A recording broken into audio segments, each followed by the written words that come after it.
So that was House of the Dragon Season 2, Episode 2. And there's not that much to talk about in this one. A lot of it was kind of the aftermath and ramifications of Damien, sending out Blood and Cheese to kill kill Aemon, but ended up killing Aegon's son, And yeah, I'm going to be honest right up front. I felt season 1 of House of the Dragon sped run way too many characters, speed ran way too many storylines and branching out narratives, and tonight is an example of that hitting. While I'll say some of the acting was great, the production value, like any of these shows, are always great on HBO's side. The story, the world, the characters were not good for me. I see a lot of flaws when it comes to the writing, whether it be kind of the shipmen out by the Valerian area, the one captain who doesn't want anything to do with this war. Maybe he's a new character that's going to get built up, but I'm not a fan of that. Even Rhaenys and her husband here, again, they're getting the short end of the stick. It feels like we're just going to have them waiting around until the war kind of starts. On the Hightower Green side, I thought the performance from Aegon himself, the grief of losing his son and kind of the upsetness and seeking of vengeance for that was very well acted, and in a lot of ways, I guess, could make sense for this story. But it just... The layers outside of this doesn't matter as much to me. I mean, Otto is getting, obviously, the comeuppance of everything he's tried to manipulate and master over the first season, kind of here as he's been taking his hand away. A moment that I think would have been better if this was maybe a longer, drawn-out process, but everybody can see this coming from a mile away. They basically flashed in front of your face. Otto's not going to be hanged last episode. And I hate when writing is like that forbearing and that foreknowledge. And we all knew as well when Sir Criston Cole was, sent one of the Arryn twins on the mission to kill Rhaenyra. We knew that was going to end terribly. We kind of knew exactly how that was going to end. And to me, this is just exactly where the show is lacking. I mean, I was told last week, maybe on the television Reddit, that I'm too smart for the show. But one of the great things about Game of Thrones was how uncharacteristically, unpredictable it was. It was a show that none of the characters felt safe. Whereas in this show so far, pretty much they're outlining every scenario of where there's going to be a death or failed death or anything like that. And it feels amateur, and it takes a lot of the weight and the interest for me of this world. Also not taking a big part of this world out of me is the fact now, especially going further down with Aegon and Criston Cole, and now even a little bit of Alicent, there are no likable people. I know people will praise Rhaenyra, but she has shown absolutely no reason on why I should ever think she should be queen. At least with the Hightower side, there was some thought of the better of the people. Rhaenyra's been selfish, me, from day one. And you see that through her character all through season 1, and I'm surprised so many people would defend her. All she has for her is the claim that she should be the heir to the crown, which I guess is a point, but Joffrey had that claim in the first season of Game of Thrones, and he was a terrible, terrible king. So does that mean we all should have been bending our knee to Joffrey? And if you say he's a bastard, well, Rhaenyra's birthing bastards and claiming them as her heirs, so let's hold off on claiming bastards as a reason for people not to be in the royal throne room, because that kind of takes you off Rhaenyra's side too. Overall, though, this episode was mainly kind of there to further make Criston Cole the villain of the series, and they're doing a good job of that, and I'm okay with that per aspect.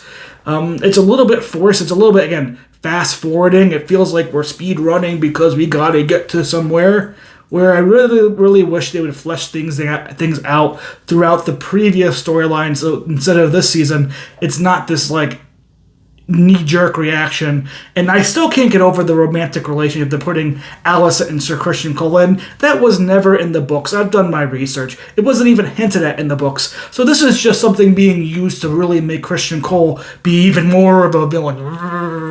And I think it's just lazy writing, and I just think it's something that isn't adding anything to the story other than making people be like, oh, hypocrite, hypocrite, hypocrite. She's a bit, hypocrite. And it's just lazy. It's not adding much to the story for me in terms of anything. I mean, he's going to be the villain. It was very clear. All he needed to do was send, the Aaron twin kind of in like retribution of him maybe getting caught, not watching, somebody to blame. Villainous enough. But we're adding this weird romantic storyline. Kind of, honestly, I think it's because they want to have sex in the show. And there hasn't been very many sexual scenes. So we got to get it somewhere because that's what Game of Thrones was known for. But yeah, as far as the relationship as well between Daemon and Rhaenyra and their argument and their stuff, and Rhaenyra's like, I haven't trusted you for a while, and I'm just like, where was that all last season? Like, you married him, you were kind of close with him, you were, putting a bunch of trust in him when, you got named queen. You kind of like, I didn't see this like building up of untrust of these two characters. Again, it just feels like it's forced in there because we gotta speed run to the war with dragons instead of building out actual characters and where their relationships are going and where their flaws are. As you can tell, I'm not a fan of this episode. Haven't been the biggest fan of House of the Dragon in general. I feel it's speedrunning storylines, it's speedrunning characters, it's taking what should have been already probably 3 seasons of worth of stories and content of a TV show and putting them in 1 season and 2 extra episodes because, well, we got a speedrun to the dragon fights. And it's a shame because I think there is a severe drop-off in quality from Game of Thrones.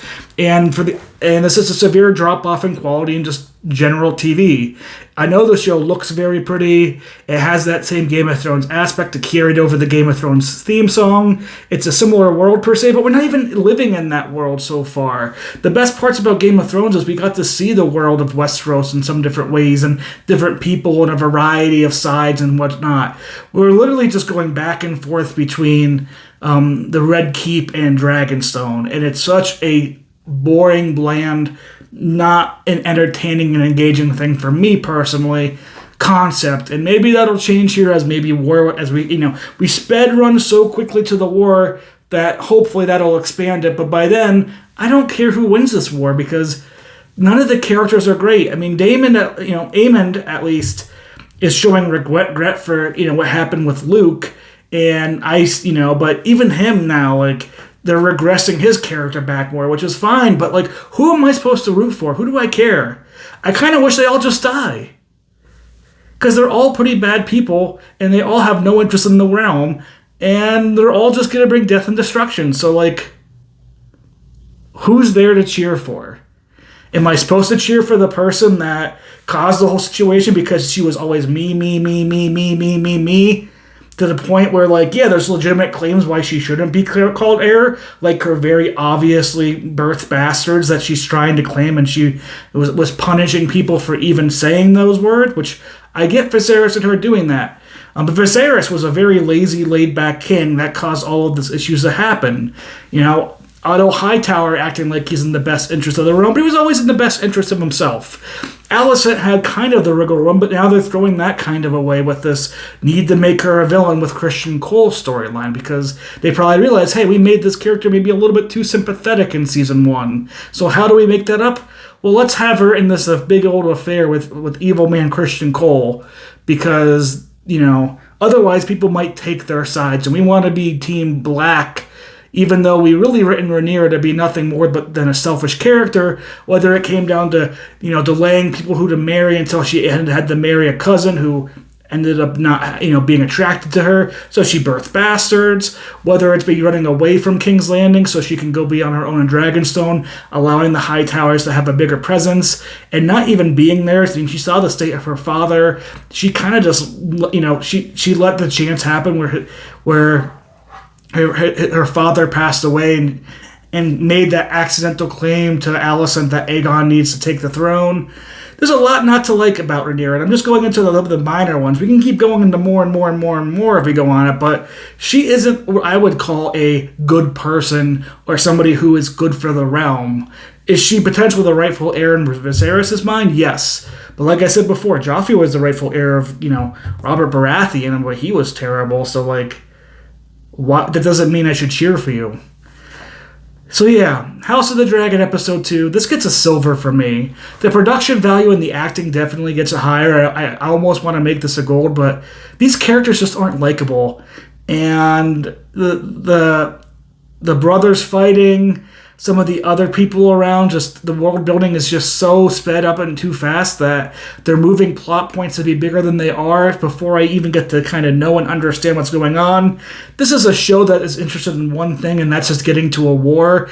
It's not interested in telling kind of these vast stories and getting you to know these characters.